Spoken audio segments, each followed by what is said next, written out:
하나님 말씀 보시겠습니다. 우리 다 일어나셔서 하나님의 말씀을 보시기 바랍니다.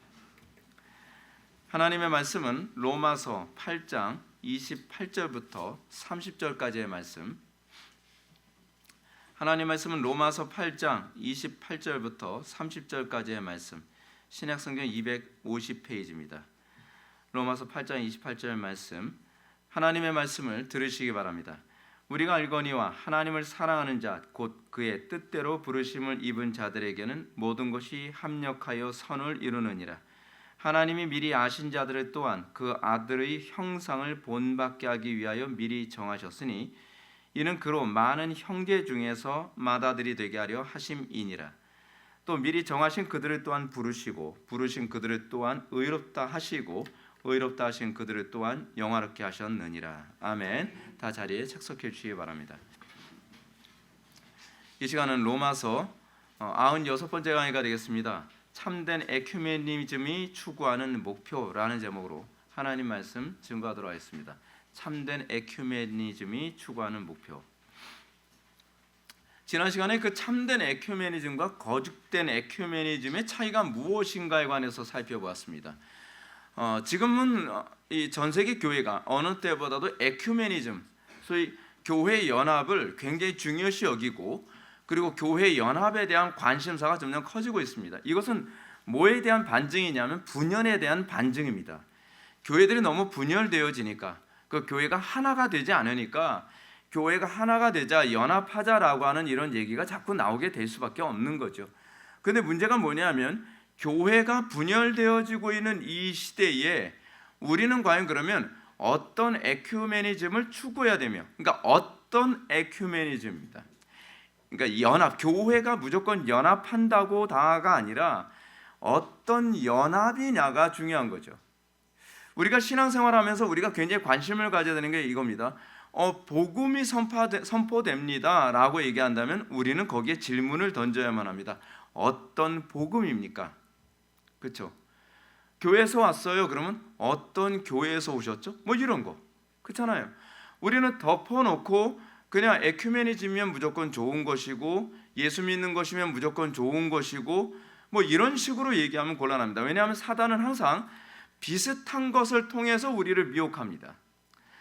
언어 구조주의에서 흔히 얘기하는 것처럼 외연은 똑같이 하면서 내포를 다르게 해서 사람을 속이는 것이 바로 사단이 항상 하는 노릇입니다.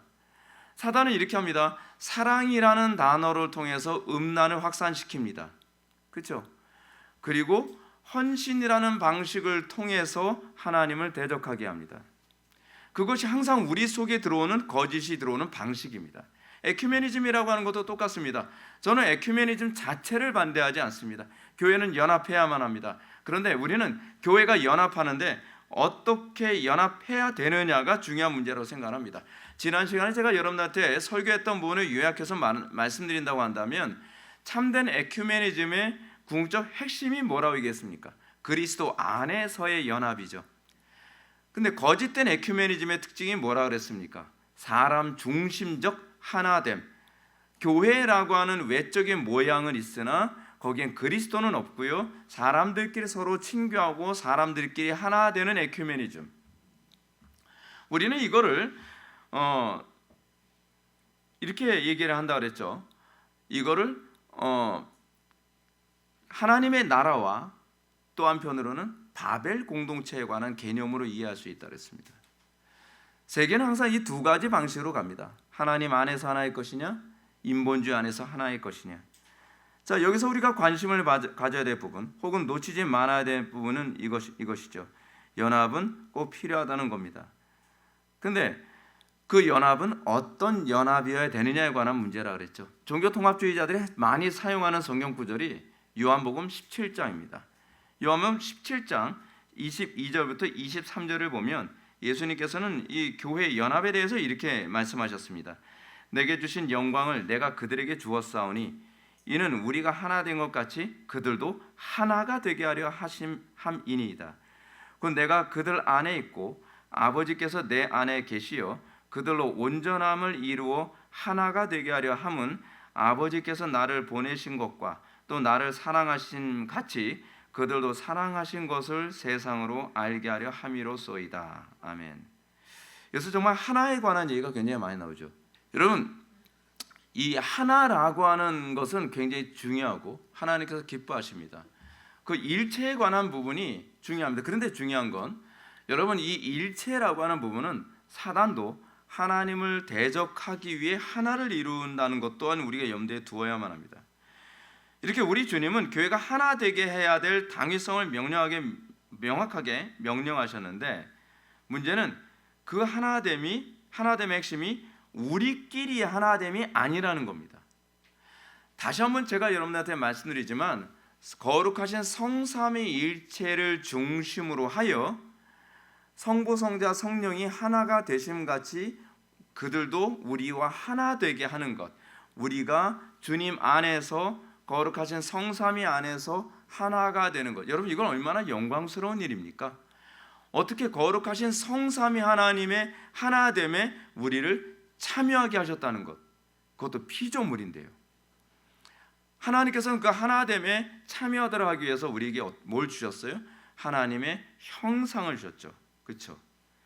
그래서 여기서 이렇게 얘기하죠. 내게 주신 영광을 내가 그들에게 주었사오니.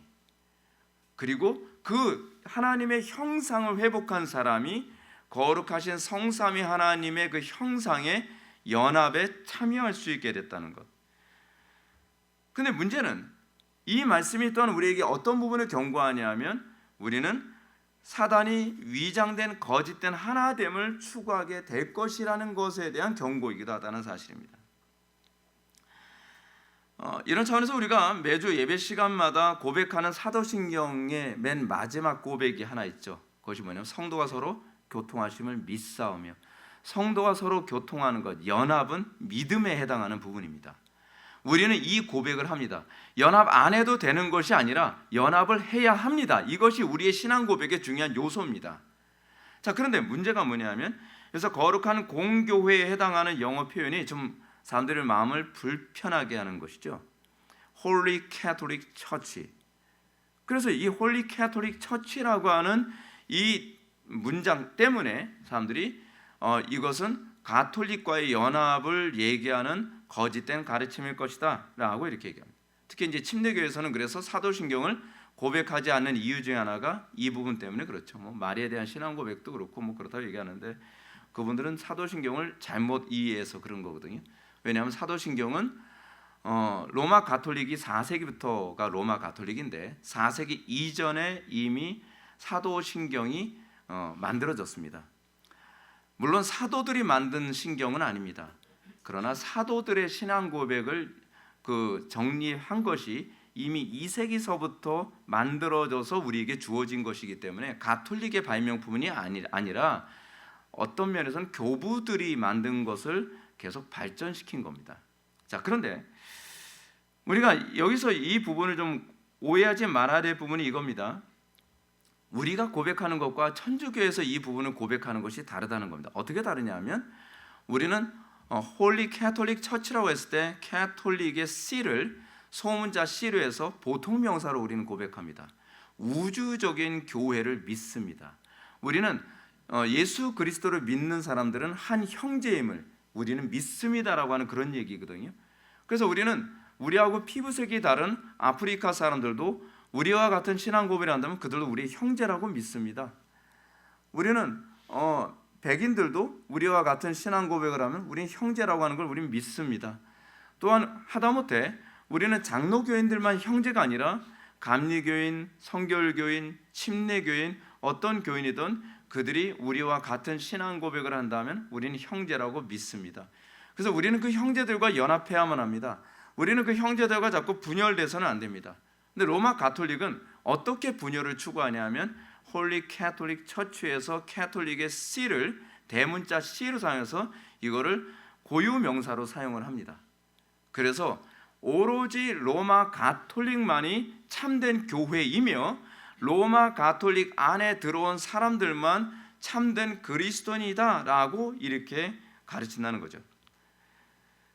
그래서 로마 가톨릭이 이거죠. 우리는 오로지 로마 가톨릭만이 참된 교회임을 믿습니다라는 차원에서 이 부분을 고백한다면, 프로테스탄트 교회들은 우리는 같은 신앙 고백을 하는 교회가 그리스도 안에서 한 몸임을 믿습니다라고 우리는 고백합니다. 이 고백의 근거가 되는 성경 구절은 뭐냐면 주는 그리스도시요 살아계신 하나님의 아들이심을 믿습니다라고 한 베드로의 고백이 그것이 근거가 되는 것이죠. 마태복음 16장 16절 말씀이죠. 이 주장을 하면 사도신경을 거부하는 부류의 사람들은 이유가 어찌 되었든 가톨릭이 왜곡한 것을 우리가 굳이 고백할 필요가 없다라고 반박을 합니다. 제가 여기서 잠깐 이 얘기를 하고 싶습니다. 여러분, 우리의 대적자들이 교리나 또는 신학을 왜곡시켰기 때문에 그걸 버리려고 하면 안 됩니다. 여러분, 종교개혁이 어떻게 일어나는지 기억하셔야 됩니다. 종교개혁은 로마 가톨릭이 1000년 동안 교회 신학과 교리를 다 망가뜨리고 다 왜곡시켜놓은 기간이었거든요. 근데 어떻게 왜곡을 시켰냐면 헬라 철학을 신학에다가 성경에다 집어넣어서 철학화시키면서 왜곡시킨 겁니다. 그럼 그 왜곡 때문에 로마 가톨릭은 그냥 말이 천주교지, 여러분 천주교 교리를 공부해 보면 여러분 아시겠지만 말이 천주교지 그냥 헬라 철학입니다. 그리고 거기서 뭐 마리아 숭배, 이건 사실 여신 숭배 사상 들어온 거고요. 그리고 뭐 우리가 지난번에도 우리가 얘기했던 것처럼 성체 성사라고 해서 성찬 예식 하는 것도 헬라 철학 들어온 거고요. 온통 다 헬라 철학입니다. 그래서 로이 존스 목사님은 로마 가톨릭은 뭐라고 얘기하냐면 그냥 이방 종교라고 얘기합니다. 이단이라고도 얘기하지 않습니다. 여러분들 가톨릭을 천주교를 이단이라고 얘기하는 건 가톨릭의 본질을 몰라서 하는 얘기고요. 가톨릭은 이단이 아닙니다. 그냥 다른 종교입니다. 종교가 달라요. 근데 사용하는 언어와 텍스트를 성경을 사용하고 얘기를 하니까 우리가 자꾸 헷갈린 겁니다. 자, 그런데 흥미로운 게 뭐냐면 종교개혁자들이 어떻게 개혁을 했는가? 그것은 뭐냐면 용어를 다시 되찾아오는 방식으로 개혁을 했습니다. 그러니까 어떻게 용어를 개혁했죠? 예를 들어서 칭의론이 헬라 철학화되어진 칭의론이었는데 루터가 1517년에 종교개혁을 하면서 칭의라고 하는 단어를 다시 성경적으로 회복을 한 겁니다. 근데 이게 르네상스 운동이 이제 14세기, 15세기 르네상스 운동이 이제 시작이 됐잖아요. 근데 이게 굉장히 흥미로운 게 뭐냐면 르네상스 운동을 통해서 일어난 게 이겁니다. 로마 가톨릭 철학에서요 신학을 빼버리고 인본주의만 가져간 것이 르네상스예요. 르네상스. 근데 똑같이 종교개혁은요 로마 가톨릭의 신학에서 철학을 빼버리고 성경만 다시 되찾아온 것이 종교개혁이에요. 그러니까 이것이 쫙, 그래서 이 중요한 구호가 있죠. 르네상스 시대의 구호는 뭐냐면 사람이 사람 되게 하라 라고 하는 구호였다면 마틴 루터의 구호는 뭐였죠? 하나님을 하나님 되게 하라. 그래서 로마 가톨릭의 교리가 너무 철학화됐으니까 거기서 뭐예요? 철학을 빼버리자. 그리고 온전히 성경적으로만 하자 해서 종교개혁이 일어난 겁니다. 지금 이 한국교회뿐만 아니라 전 세계교회가 다시 돌아가야 되는 게 그거거든요. 여러분들이 계속 설교를 다른 교회에서 설교를 들으면서 여러분들이 혼란스러운 것이 뭐냐면 그 설교가 사실은 성경을 강의하는 것이 아니라 헬라 철학을 성경으로 둔갑시켜서 얘기하는 거예요. 그런 교회들이 너무 많습니다. 한 번은 어떤 청년이 저보고 유명한 어떤 목사님 설교를 한번 들어봐 달라고 그러더라고요. 그래서 들었습니다. 목사님 어때요? 이 목사님 굉장히 유명하고요. 설교 엄청 잘하십니다. 그래서 이거 그냥 실존주의 철학 강론이네. 설교인데요? 아니 이건 실존주의 철학 강론이에요. 이거는. 근데 대부분 성도들이 그걸 들을 줄 모르니까 그냥 설교라고 듣는 거예요. 근데 저에겐 설교로 들리지 않고 그 철학 강론으로 들려요. 이 표현은 여기 예수님이라는 말을 사용했지만 이 예수님이라고 하는 부분은 사실은 정반합의 합을 얘기하는 것일 뿐인 거예요. 이 표현에서는 성령님을 얘기했는데요. 그거는 그 성령님이 아니라 실존주의에서 얘기하는 그냥 감화력을 얘기하는 표현이에요. 그러니까 문제가 지금 다시 종교개혁을 해야 된다라고 하는 것이 뭐냐면 교회 안에서 철학이 너무 많이 들어왔습니다. 그래서 그 철학을 다시 빼고 다시 성경으로 돌아가자. 성경으로 돌아가자라고 하는 이 문제. 이게 그래서 르네상스 시대에 나왔던 중요한, 그러니까 종교교육자들이라든지 르네상스 쪽 사람이라든지 양쪽이 공유하는 용어가 있는데 아드폰테스죠. 아드폰테스. 뿌리로 돌아가자. 뿌리로 돌아가자. 그러니까 이 인본주의자들이 봤을 때 로마 가톨릭을 보면 그들이 어디 뿌리로 돌아가야 돼요? 헬라 철학으로 돌아가야 돼요. 그래서 BC 5세기 철학으로 돌아가자라고 하는 운동이 그 아드폰테스 뿌리로 돌아가자라고 하는 운동이 르네상스 운동으로 나온 거예요. 근데 종교교육자들은 이 표현을 또 그대로 활용해서 아드폰테스 어디로 돌아가요? 성경으로 돌아가자. 그래서 솔라 스크립투라 오직 성경으로 돌아가자라고 하는 운동을 하게 된 거죠. 지금 이 시대 교회가 다시 돌아가야 되는 것이 뭡니까? 다시 성경으로 돌아가자 운동이 나와야 돼요. 우리가 배우고 있는 많은 이 가르침 안에서 철학을 다 물을 빼야 됩니다. 그렇게 함으로써 우리가 참된 신앙 고백이 가능해지는 거죠. 자, 문제는 이거죠. 교회들이 철학을 빼지 않은 상태에서 그 안에서 하나를 이루려고 하고 있다는 것이 문제입니다. 그러니까 엄밀히 보면 왜 오늘날 종교 통합이라는 것이 가능한가? 어떻게 종교 통합이 가능하죠? 그리스도와 벨리알이 같이 있을 수 없잖아요. 빛과 어둠이 어떻게 공존을 합니까? 어떻게 그리스도와 벨리알이 조화를 이룰 수 없고 성전과 우상이 같이 있을 수 없는데 어떻게 같이 있을 수 있는 일이 생기냔 말이에요. 그 이유는 뭐냐면 교회 안에 철학이 너무 많이 들어왔기 때문에 그렇습니다. 철학화된 종교가 되어버리고 말았어요. 철학화된 종교가 되고 나니까 어떤 문제가 발생합니까? 가톨릭하고도 우리하고 다를 게 없네? 그렇죠? 당연히 다를 바가 없죠. 변질됐으니까요. 이슬람하고도 우리가 다를 바가 없네? 여러분, 세드백 교회의 릭 워렌이라고 여러분 들어보셨을 겁니다. 근데 릭 워렌을 뭐라고 부르냐면 크리슬람이라고 부릅니다. 크리슬람이라고 하는 말은 뭐냐면 기독교 무슬림이라는 얘기입니다. 근데 사랑의 교회에서 릭 워렌을 불러다가 강의를 시키고 설교도 듣고 그러거든요.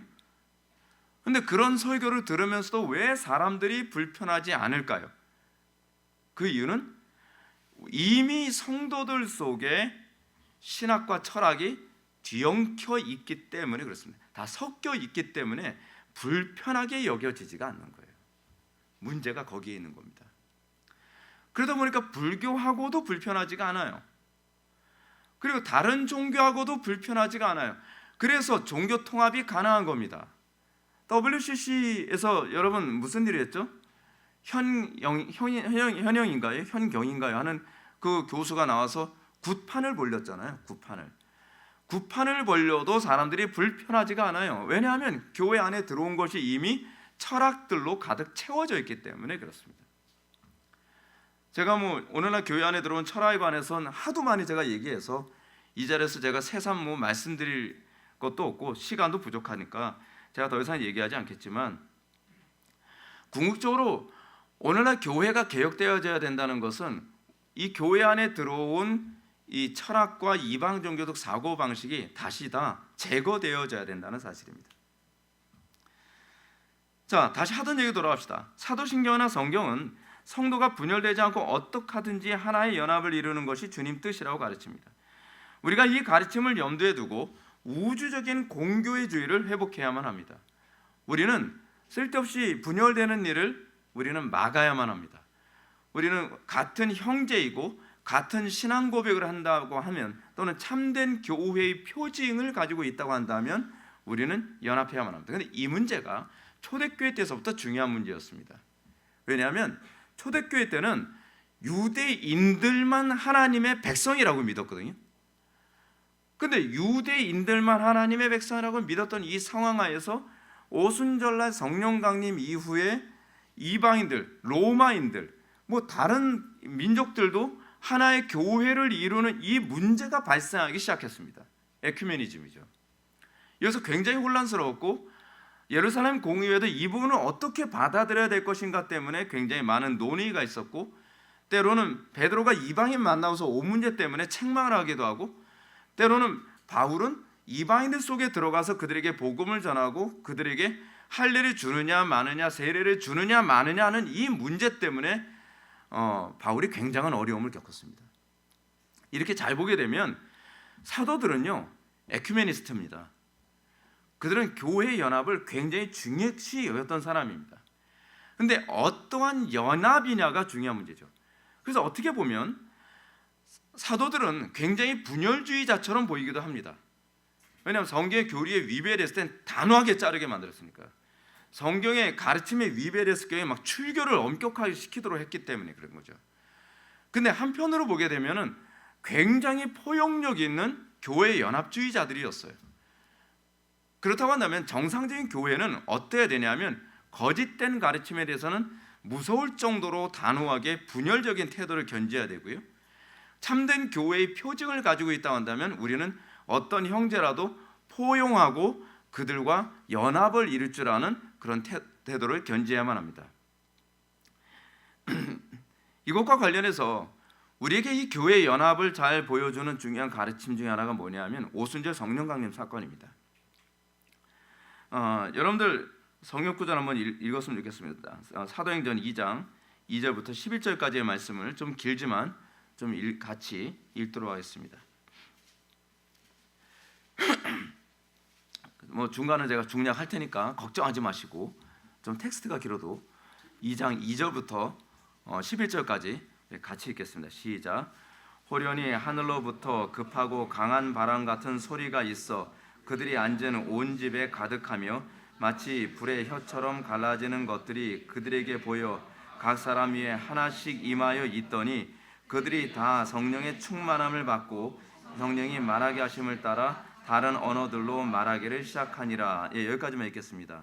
그리고 우리가 읽어야 될 부분이 제가 지금 몇 절인지 기록이 안 돼서 제가 그냥 읽을게요. 이 소리가 나매 큰 무리가 모여 각각 자기의 방언으로 제자들이 말하는 것을 듣고 소동하여 다 놀라 신기하게 여겨 이르되 보라 이 말하는 사람들이 다 갈릴리 사람이 아니냐 우리가 우리 각 사람이 난 곳 방언으로 듣게 되는 것이 아니 어찌 됨이냐. 우리는 잘 보시죠. 여기서 어떻게 이제 교회가 하나로 연합되나 바데인과 메데인과 엘람인과 또 메소포타미아 유대와 갑바도기아 본도와 아시아 부르기아와 밤빌리아 애국과 및 구레네에 가까운 리비아 여러 지방에 있는 사람들과 로마로부터 나그네 곧 유대인과 유대교에 들어온 사람들과 그레데인과 아라비아인들이라 우리가 다 우리의 언어로 하나님의 큰 일을 말함을 듣는도다 하고. 놀라운 일입니다. 온 세상 사람들이 하나님의 큰 일을 말하기 시작을 합니다. 지금 여기서 말씀하고 있는 부분은 뭐냐면 오순절날 성령 강림 이후에 이제는 교회가 비로소 하나가 되는 전 세계적으로 하나가 되도록 하나님께서 작정하셨다는 것을 보여줍니다. 성령 강림 사건에서 하나의 언어로 통일된 방언 사건은 사실은 바벨탑 사건의 회복이기도 합니다. 그리스도 안에서 이제 온 세계가 하나가 될 것이라는 것을 보여주고 있는 사건입니다. 에베소 2장 10절은 하늘에 있는 것이나 땅에 있는 것이 다 그리스도 안에서 통일되게 하려 하심이라. 그렇습니다. 궁극적으로 오순절 성령 강림 사건 이후에 주님께서 목표라는 것은 그리스도 안에서 모두가 통일되게 하는 데 관심을 가져야 된다라는 것입니다. 우리 교회가 관심을 가져야 되는 것은 우리 교회만이 아니라 다른 여러 교회들과 하나의 연합을 할 수 있는 포용력 있는 공동체가 되는 것입니다. 하나님께서는 궁극적으로 교회를 통해 목표라는 것은 그리스도 안에서 하늘에 있는 것이나 땅에 있는 것이나 다 그리스도 안에서 통일되게 하는 것에 관심을 가지라고 우리들에게 명령하고 계시는 것입니다. 이것은 그리스도 안에서 문화도 통일되어져야 되는 것이고 그리스도 안에서 정치와 경제와 사회와 모든 영역이 다 통일되게 하는 데에 관심을 가져야 한다는 얘기입니다. 그래서 우리 교회가 추구하는 중요한 방향 중에 하나는 뭐냐면 우리는 종교는 기독교지만 정치관은 세속적 정치관을 간다. 우리는 그걸 인정하지 않습니다. 우리는 종교는 기독교지만 문화는 세속적인 문화를 받아들인다. 우리는 이거 인정하지 않습니다. 우리는 종교는 기독교지만 우리는 교육관은 세속적 교육관을 갖는다. 우리는 이거 인정하지 않습니다. 궁극적으로 성경이 우리들에게 가르치는 바는 무엇이냐면 그리스도 안에서 하늘에 있는 것이나 땅에 있는 것이나 모든 것들이 다 통일되게 하는 것이 하나님께서 우리에게 주신 명령입니다. 이제 온 인류는 그리스도 안에서 하나로 통일되어 바벨탑의 저주를 극복하는 하나의 공동체, 다시 말해서 우주적 교회를 이루게 되는데 관심을 가져야만 합니다. 그래서 주님께서 오셨을 때에 새하늘과 새 땅을 이루는 것은 사람들만 하나를 이루는 것이 아니라 새하늘과 새 땅 안에서는 정치와 경제와 사회와 문화와 모든 영역이 이제 그리스도 안에서 하나로 통일되어진 세상이 된다는 것을 우리들에게 가르치고 있는 것입니다. 이것을 예수님은 새 예루살렘이라고 했고, 요한계시록에서는 새 이스라엘이라고 얘기했죠. 예수님께서는 새 이스라엘이라고 얘기하셨다면 요한계시록에서는 새 예루살렘이라고 표현하고 있는 것입니다. 그렇습니다. 예수님은 이 땅에 참된 에큐메니즘을 이루시기 위해 이 땅에 오셨습니다. 예수님께서는 이방인들이 그리스도 안에서 하나가 되도록 부르신 것입니다. 당신의 이름 안에서 온 세상이 하나로 통일되게 하려는 것이죠. 그런데 이런 통일되는 원리, 동일한 원리를 사탄도 그대로 적용해서 온 세상으로 하여금 거짓된 에큐메니즘을 추구하게 만들므로써 참된 에큐메니즘의 혼란을 가져오도록 하는 것이 사단의 술책이라는 것입니다. 이 하나됨의 본질은 진리를 소유하고 그리스도를 소유한 하나됨이 아닙니다. 근데 사탄은 하나됨을 얘기하는데, 자, 우린 하나 돼야 된다. 교회가 요즘 너무 많이 분열되어 있지 않냐? 우린 다 하나가 돼야 된다. 하나가 돼야 된다. 신학적으로 잘못됐어도 하나가 돼야 된다. 그리스도를 소외시키고 진리를 소외시키면서 온통 하나됨을 추구하고 있다는 것이 문제입니다. 이것이 WCC나 로잔이나 WEA의 문제가 바로 그거라는 것입니다. 하나 되는 것에 대해서 우리가 뭐라고 얘기하는 것 아닙니다. 무엇 안에서 하나를 추구하고 있느냐에 관한 문제입니다. 우리는 더 이상 분열을 반복해서는 안 됩니다. 맞습니다. 우리는 서로 화해해야 됩니다. 맞습니다. 그런데 문제가 뭡니까? 아니, 거짓은 진리와 화해하지 않습니다. 근데 왜 진리는 거짓과 화해해야 된다고 얘기합니까? 여러분들 이거 이상하지 않습니까? 마치 이거하고 똑같습니다. 북한은 우리하고 화해하려 들지 않습니다. 근데 왜 우리는 북한에게 화해해야 된다고 얘기를 하는 거죠? 논리가 똑같지 않습니까? 그럼 북한은 무장해제를 하지 않는데 우리는 무장해제를 해야 된다고 얘기합니다. 왜요? 하나가 되려면 무장해제를 해야 되는 거죠. 자, 오늘날 교회들이 거짓된 교회들과 하나 되기 위해서 우리들에게 요구하는 것이 뭡니까? 진리의 무장을 해제해라. 너 교리 버려라. 솔라 스크립트라 버려라. 솔라 피데 버려라. 칭의 교리 버려라. 그리스도 안에서만 구원이 있다 버려라. 이것만 버리면 우리는 하나가 될 수 있다. 근데 이걸 버리면 기독교가 아닌데요? 근데 많은 사람들이 거기에 동화되어져 가고 있는 것이죠. 여러분, 우리가 만약에 진리를 포기하고 우리가 거짓된 교회들과 하나를 추구한다면 그것은 연합이 아니라 분열입니다. 뭐로부터의 분열입니까? 그리스도로부터 분열이고, 진리로부터 분열이고, 참된 교회로부터 분열이고, 역사적 개혁 교회로부터의 분열입니다.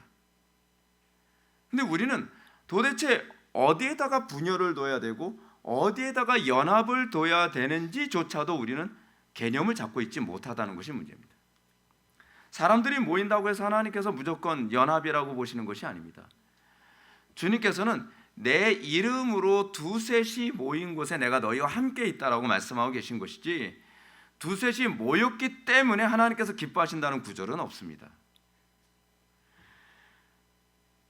우리가 만약에 진리를 포기하고 또는 역사적 개혁주의의 전통을 포기하고 하나님의 말씀, 오로지 말씀으로만, 오직 믿음으로만 구원을 받는다라고 하는 이 교리를 포기하고 연합을 이룬다고 한다면 우리는 우리에게 이 신앙을 전수해 주기 위해서 순교당하고 핍박당하고 고문당하면서 죽었던 우리의 신앙의 선배들의 피를 헛되게 만드는 겁니다. 마치 우리가 만약에 우리의 이념을 버리고 우리 자유민주주의를 포기해버리면서 북한과 만약에 하나의 통일을 이룬다고 한다면 그것은 연합이 아니라 그것은 분열입니다. 우리 선조들의 희생을 더럽히는 것이고 그들의 피를 의미 없는 것으로 만드는 것이며 우리는 오히려 그 선조들과 적대하는 관계가 되는 것일 뿐입니다. 그런데 오늘날 이 시대 교회는 어떻습니까? 이 시대 교회들은 강단에서 굉장히 달콤한 소리를 합니다. 이들은 가난한 자들을 돕기 위해, 억압받는 자들을 돕기 위해, 전쟁을 종식시키기 위해, 질병을 퇴치하기 위해 모든 교회는 하나가 되어야 합니다라고 얘기합니다. 이제는 타 종교도 존중합시다. 이제는 벨리알을 하나님의 성전에 같이 모십시다라고 얘기를 하는 거예요. 왜요? 그렇게 해서 전쟁을 종식시킬 수 있다면, 그렇게 해서 더 이상 질병을 퇴치할 수 있다면, 그렇게 해서 이 땅에 평화를 가져올 수 있다고 한다면 우리는 우리의 성전에 벨리알을 모셔드려야 됩니다. 바알을 모셔드려야 됩니다 라고 얘기하고 있는 것입니다. 이들을 성경 뭐라고 얘기합니까? 바벨 공동체, 큰 음녀라고 얘기합니다. 바벨 공동체, 이 바벨론은 새 예루살렘과 대조를 이루고요, 큰 음녀는 그리스도의 신부와 대조를 이룹니다. 이렇게 하여 온 세상은 참된 교회 연합과 거짓된 교회 연합이라는 두 개의 연합으로 갈라지게 되는 것입니다. 하나는 그리스도를 중심으로 하는 거룩한 에큐메니즘이라고 한다면, 하나는 거짓과 인간 중심의 죄된 에큐메니즘을 추구하는 것입니다. 이 시점에서 우리는 아주 중요한 질문을 던지게 됩니다. 그것은 이 두 모임이 궁극적으로 목표라는 바가 무엇인가 하는 것입니다. 연합이 중요한 것이 아니라 연합의 목표가 무엇입니까? 여러분, 대중이 선동되는데 굉장히 취약한 이유가 뭐냐면, 상당수의 대중들은 연합합시다라고 해야 되면 뭐 때문에 연합하는지엔 관심이 없습니다. 연합하는 것 자체의 의미를 두고, 자 봐라 우리가 이렇게 모이지 않았느냐. 예를 들어서 여러분 보십시오. 부활절 행사할 때 많은 사람들이 모입니다. 야, 이렇게 많이 모이니까 좋지 않냐. 그리고 뭐 교회 연합해가지고서 뭐 수백 개, 수천 개, 수만 개의 교회들이 한 광장에 모이면, 자 봐라 하나님이 하셨다, 이 놀라운 연합이 얼마나 영광스럽냐라고 얘기합니다. 그럴 때 우리는 질문을 던져봐야만 합니다. 무엇을 위한 연합입니까? 무엇이 중심입니까? 애석하게도 오늘날은 참된 에큐메니즘을 추구하는 교회든 거짓된 에큐메니즘을 추구하는 진영이든 양쪽 사람들이요, 그냥 소위 군중 심리에 심취해서 우르르 모였다는 것에 스스로 그냥 흥분해 있는 겁니다. 아, 모였어. 우리 이렇게 많이 모였어. 몇 명 모였대? 오늘 5천 명 모였대. 이번에 5만 명 모였대. 그냥 숫자 노르면 사람들이 막 흥분하고 광분해 있는 거예요. 모였다는 거예요. 근데 왜 모였는데 모르지. 그럼 왜 모인 거야? 근데 도대체 목적이 뭐야? 아, 모였으면 됐지 뭐. 그러니까 사람들 어떻습니까? 이런 거짓된 에큐메니즘에 사람들이 흥분되고 휩쓸려서 마치 홍수에 떠밀려 가듯 많은 사람들이 같이 배도에 다 참여하는 겁니다. 다 참여하는 거예요. 그 에큐메니즘 모임에 모이는데 이것이 어떤 의미인지도 생각을 안 합니다.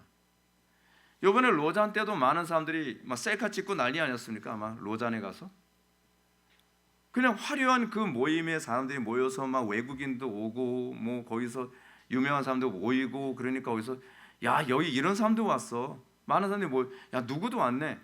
이 많은 사람들이 모인 거 봐. 이 공간에 이 5천 명, 5만 명 막 이런 사람들이 모이는 거 봐. 장관 아니야? 놀랍지? 근데 왜 모였는지를 모이는 거예요. 이 모임이 궁극적으로 뭘 목표로 하고 있고, 이 모임을 통해서 궁극적으로 어떻게 어디로 가고 있는가에 관해서는 사람들이 몰라요. 그냥 많이 모여 있는 곳에 내가 있으면 거기서 안심을 하는 거죠. 여러분, 우리가 항상 조심해야 되는 게 그거 아닙니까? 왜 많은 사람들이 큰 교회 찾아다니는지 아십니까? 큰 교회 가게 되면 거기는 좀 안전할 거라고 생각하는 겁니다. 타이타닉에 타면 더 안전합니까? 큰 배. 언젠가 무덤파이 작전에 그런 사파가 있거든요. 초라하고 조그만 그 노아의 방주가 이렇게 갑니다. 근데 옆에 막 엄청난 타이탄, 말 그대로 타이탄이죠. 타이타닉 호가 옆에 딱 지나갑니다. 완전히 뭐 방주는 뭐 보트 정도로밖에 안 보이죠. 그러니까 사람들이 문짝을 딱 열더니 야, 더 큰 배로 옮겨 타자. 이쪽이 더 안전해 보인다 하면 사람들이 다 옮겨 타요. 많은 사람들이 모여 있으니까 안전하다는 겁니다. 근데 그럴까요? 여러분, 많은 사람들하고 같이 지옥 가면 덜 뜨겁겠습니까? 아니, 오히려 주변 사람들이 더 장작개비가 되어 더 뜨거워집니다. 오늘 본문 다시 봅시다. 오늘 본문에 보면 우리가 알거니와 하나님을 사랑하는 자 곧 그 뜻대로 부르심을 입은 자들에게 모든 것이 협력하여 선을 이루느니라. 하나님이 미리 아신 자들을 또한 그 아들의 형상을 본받게 하기 위하여 미리 정하셨으니 이는 그로 많은 형제 중에서 맏아들이 되게 하려 하심이니라. 또 미리 정하신 그들을 또한 부르시고 부르신 그들을 또한 의롭다 하시고 의롭다 하신 그들을 또한 영화롭게 하셨느니라. 제가 지난 강의에서 에큐메니즘, 참된 에큐메니즘이 궁극적으로 목표로 삼아야 할 부분을 이렇게 얘기하고 했죠. 아들의 형상을 본받게 하려 함이라. 아들의 형상을 본받는 것에 관심을 가져야만 합니다. 그것이 교회가 만들어진 목표입니다. 하나님께서 왜 교회를 개척하라고 하셨을까요? 저한테 성도들로 하여금 천당 보내게 하려고요? 여러분, 속지 마십시오. 성경은 그런 식으로 교회가 개척돼야 된다라고 가르치는 부분이 없습니다. 오히려 성경이 관심을 갖는 건 성도들로 하여금 아들의 형상을 본받게 하기 위한 성도들의 어머니로서의 역할을 하라고 하나님께서 교회를 세우신 겁니다. 근데 어머니로서의 역할을 안 해요. 마치 오늘날 교회는 어머니는 없고 타가소입니다. 그렇죠? 그냥 아무것도 없어요. 그냥 밥만 먹이고 집으로 돌려버리는 타가소 같은 걸 교회라고 생각을 해요. 근데 칼빈이 기독교 강요 4권에서 교회론을 얘기할 때 교회는 성도들의 어머니의 역할을 해야 된다고 얘기하거든요. 양육하고 돌보고 보호하고 그리고 성숙시켜서 그리스도의 형상으로 날마다 화해져 가도록 하는 역할. 근데 그 기능이 없어요. 그 기능이. 그렇습니다. 우리는 하나님께서 무조건 연합하는 것을 기뻐하는 것이 아님을 기억해야만 합니다. 도리어 바벨탑 사건이 보여준 것처럼 인본주의 연합은 훨씬 거대하고 훨씬 화려하며 훨씬 웅장하고 훨씬 조직적일 수 있습니다. 하나님께서는 우리가 연합하는 궁극적 목적이 오직 초라하더라도 그리스도에게만 초점이 맞춰져야 한다고 가르치고 있습니다. 그것은 바로 아들의 형상을 본받게 하기 위해 초점 맞춰져야 된다는 것입니다. 이 문제는 오늘날 교회 안에 일어나는 일과도 직결됩니다. 우리는 교회가 분열되지 않고 모이게 힘쓰며 교회가 풍성하게 일어나며 서로 사랑하는 교회가 되길 바랍니다. 자, 그런데 문제가 뭐냐면, 자, 우리 모이게 힘씁시다.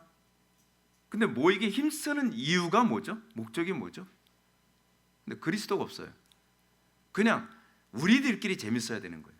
그래서 교회가 자꾸 모이게 하기 위해서 교회에서 뭐 합니까? 사람들이 좋아하는 어떤 취미 활동 같은 프로그램을 자꾸 만들죠. 그렇죠? 자꾸 모여야 돼. 목사님이 근데 자꾸 모여야 된대. 근데 모이는 소스가 뭐냐면 영화 모임, 스포츠 모임, 그렇지 않으면 무슨 독서 모임, 무슨 모임을 하는데 거기에 그리스도가 없어요. 그리고 또 얘기하는 거죠. 우리는 사랑이 넘쳐야 돼요. 우리 사랑해야 됩니다. 사랑해야 됩니다. 그래서 교리 얘기하면 사랑 없는 사람 돼버려요. 진리 얘기하면 사랑 없는 사람이 돼버린 거죠. 야, 사랑하는데 그 진리가 좀 거슬린다. 진리 좀 얘기하지 마. 교리 얘기하지 마. 성경 얘기하지 마. 따분하게 좀 그러지 마. 좀 촌스럽게. 그러지 않습니까? 도대체 우리는 왜 모이는 겁니까? 여러분, 사랑이 많고 그리고 교제가 많고 뭔가 풍성함이 있는데 그 안에 그리스도가 없어요.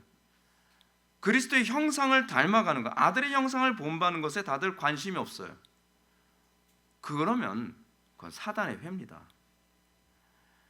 그걸 교회라고 얘기하면 안 됩니다. 그러면 나타나는 현상이 뭐냐면 교회 안에서 파당을 이루는 일밖에 할 일이 없습니다. 파당을 이루고 하나의 친교를 이룬다고 하지만 우리끼리 친한 거예요. 우리끼리 친하고 우리끼리 교제하고 우리끼리 사랑합니다. 사랑을 하는데 거기에 배타성도 엄청 강합니다. 여러분, 진리를 빼고 사랑하는 건요, 산적들이 지네들끼리 의리 지키는 거하고 다를 바가 없습니다. 근데 우리는 이렇게 생각합니다. 목사님, 우리 교회만큼 사랑이 많은 교회가 없어요. 사랑 많은 거 좋죠.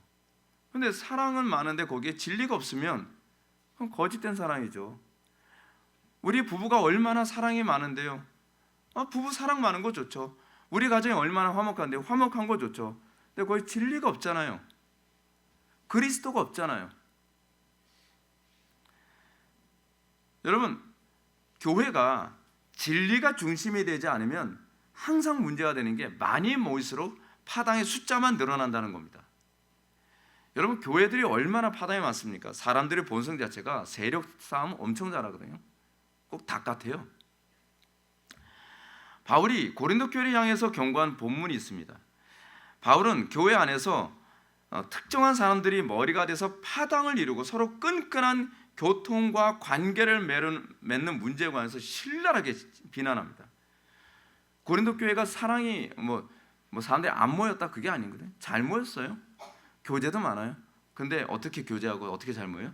나는 바울파, 나는 아볼로파, 나는 게바파, 나는 양파, 난 쪽파, 이런 식으로 막 모이는 거예요. 모이면 뭐합니까? 그리스도가 중심이 아닌데, 그리스도가. 그러니까 바울이 이런 식으로 모이는 그 모임에 관해서 뭐라고 얘기합니까? 내가 이것을 말하거니와 너희가 각각 이르되 나는 바울에게, 나는 아볼로에게, 나는 게바에게, 나는 그리스도에게 속한 바라 한다는 것이니 그리스도께서 어찌 나뉘었느냐? 바울이 너희를 위하여 십자가에 못 박혔으며 바울의 이름으로 너희가 세례를 받았느냐? 왜 그리스도 중심으로 모이지 않고 왜 사람 중심으로 모이냐는 겁니다. 그것은 여러분들이 좋은 목사님 중심으로 모이는 것도 안 된다는 얘기예요. 우리 모임의 중심에는 오로지 솔루스 크리스투스, 그래서 솔라가 붙는 거예요. 온리가 붙는 겁니다. 오직 그리스도만이 우리 모임의 중심이 되어야 된다는 거예요. 제가 여기서 다시 한번 강조하지만 우리 모임은 오로지 아들의 형상을 본받기 위한 데 초점이 맞춰져야만 합니다. 이것은 가정 안에서도 그렇고요. 오로지 아들의 형상을 본받기 위한 모임으로 가정을 이해해야 됩니다. 이 시점에서 저는 이제 아들의 형상을 본받게 하기 위하여라는 말씀의 의미를 좀 더 선명하게 짚고 넘어가고자 합니다. 이 본문을 좀 더 선명하게 이해하려면 우리는 이제 그로 많은 형제 중에 맏아들이 되게 하려 하심이라라고 하는 말의 의미가 뭔가를 좀 생각해 봐야만 합니다. 맏아들이 되게 하려 하심.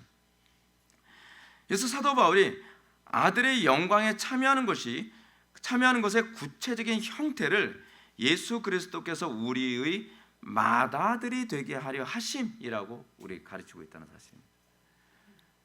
그러니까 예수님이 우리의 큰형님이 되게 하기 위해서 우리로 하여금 그 큰형님의 얼굴을, 형태를, 형상을 본받게 하는 것이 구원의 목적이라는 거예요.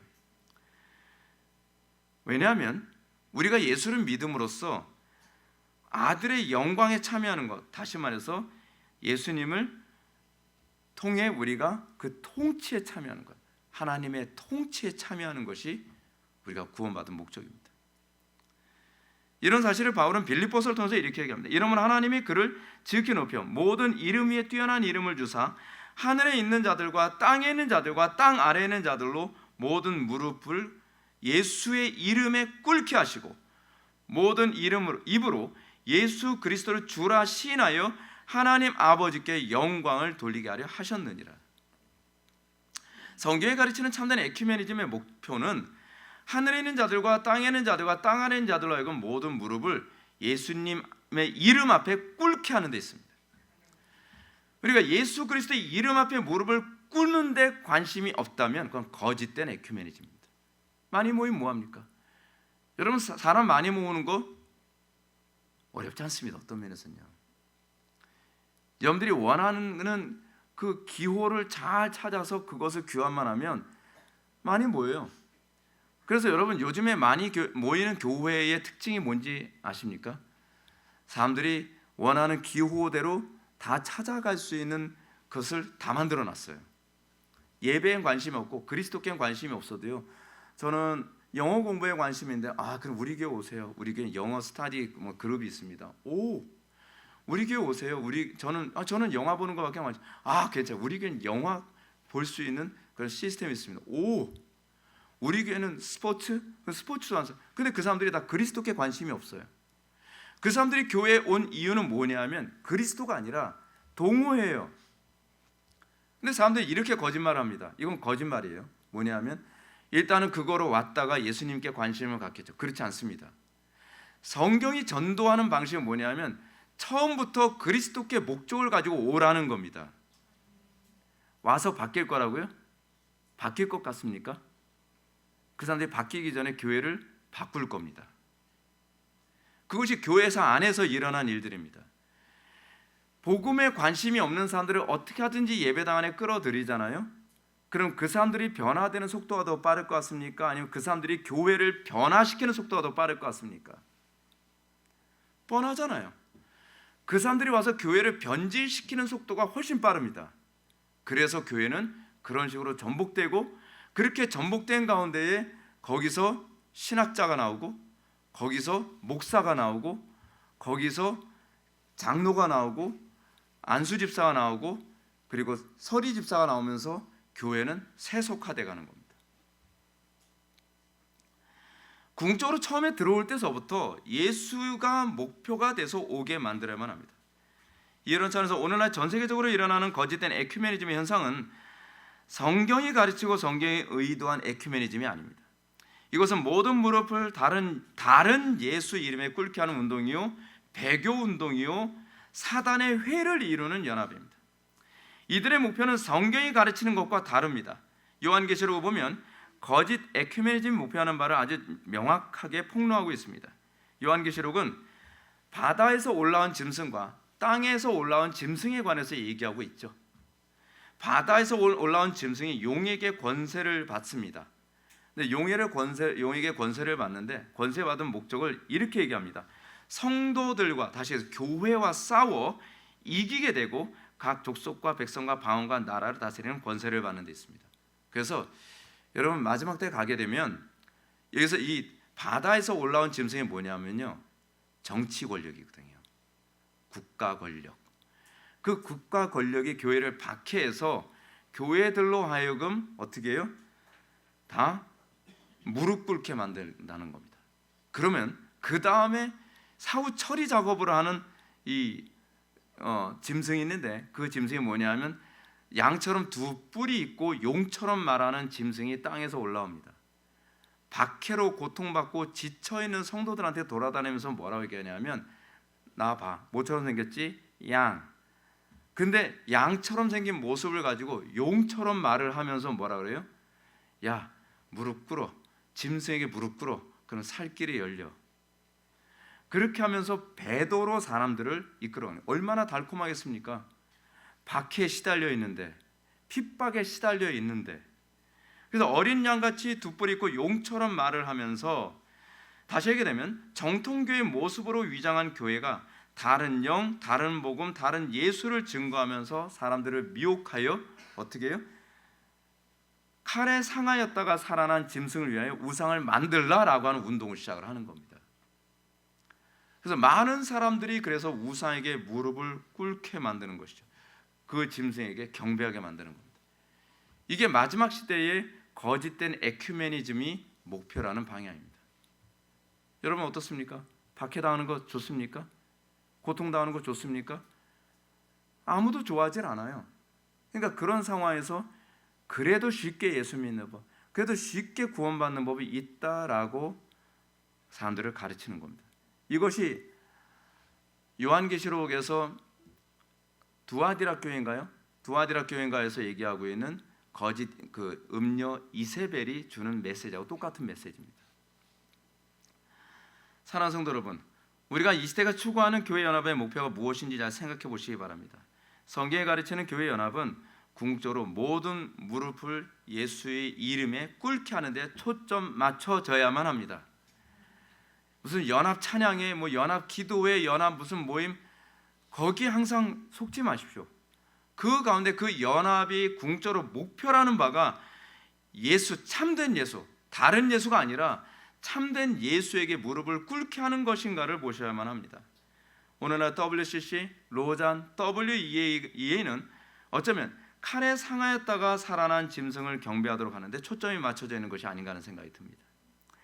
이 사이비 에큐메니컬 운동은 결국 모든 사람들 하여금 작은 자나 큰 자나 부자나 가난한 자나 자유인이나 종들에게 그 오른손이나 이마에 짐승의 표를 받게 하는데 그 목표를 두게 될 것입니다. 이들은 이렇게 얘기합니다. 개인 구원을 위해 열심히 전도하고 사회 구원을 위해 구제와 사회 참여를 독려합니다. 그러나 그들의 정작 목표는 짐승의 표를 받게 하는 것, 그리고 예수의 이름에 무릎을 꿇게 하는 것이 아니라 사단의 이름에 무릎을 꿇게 하는 것입니다. 사랑하는 성도 여러분, 우리가 진정으로 참된 구원을 바라보는 사람들이라면 거짓된 교회 연합 이런 것에 미혹돼서는 안 됩니다. 여러분들이 궁극적으로 목표로 하는 바가 어디에 있는가를 바라봐야만 합니다. 연합해야 됩니다. 저는 연합이 굉장히 급하다고 저는 생각하는 입장이 있습니다. 근데 그 연합도 무조건 하는 연합이 아니라 참된 연합인가를 생각해야만 합니다. 하나님께서 기뻐하시는 연합을 할 것인가에 대해서 고민해야만 합니다.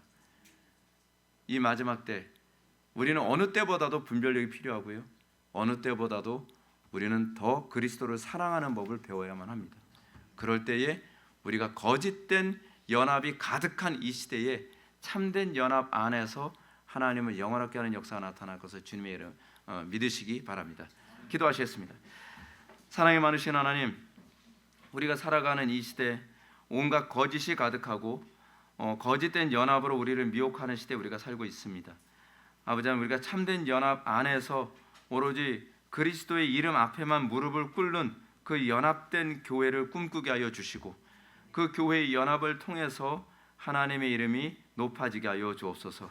예수님의 거룩하신 이름으로 기도드립나이다.